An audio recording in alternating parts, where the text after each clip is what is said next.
তো বন্ধুরা দেখতেই পাচ্ছ যে এই ফোনটা আমরা কয়েকদিন আগে ফোনটা কিনেছিলাম, তোমরা ভিডিওতে আশা করি দেখেছো।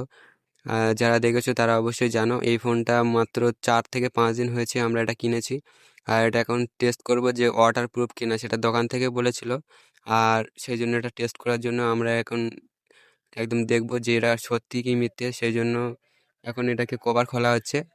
ঠিক আছে, কভার খুলে এটাকে টেস্ট করে দেখবো। দেখতে পাচ্ছ ফোনটা একদম চালু অবস্থায় আমরা এখানে দিচ্ছি, মানে বালতির মধ্যে বুড়িয়ে দেবো এখন।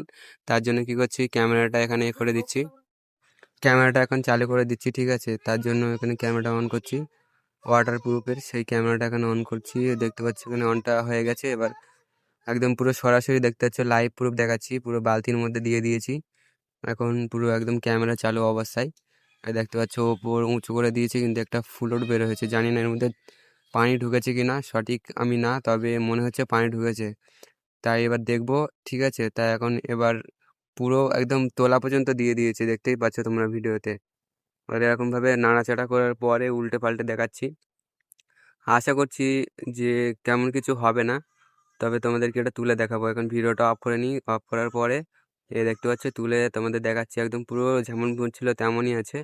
তার জন্য এর মধ্যে একটা অপশান আছে, ইনজেক্ট, ওয়াটার ইনজেক্ট, সেটাকে এখন অন করব।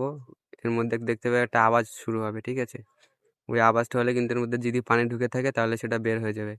আর এইটা দেখে কিন্তু আরেকজন এই ফোনটা দেখতে হচ্ছে বালতির মধ্যে ডুবিয়ে দিয়েছে। এবার তার ফোনটা হচ্ছে ভিভো Y400।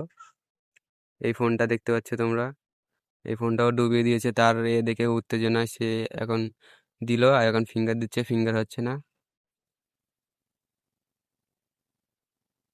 এরপরে আবার দেখতে পাচ্ছ দুটোই ফোন এখন ঠিকঠাক আছে, কিন্তু ফিঙ্গারটা একটু প্রবলেম হচ্ছে, কারণ যেহেতু পানি রয়েছে এর মধ্যে, সেই জন্য এখন হচ্ছে না। কিন্তু এবার দেখতে পাচ্ছ পুরো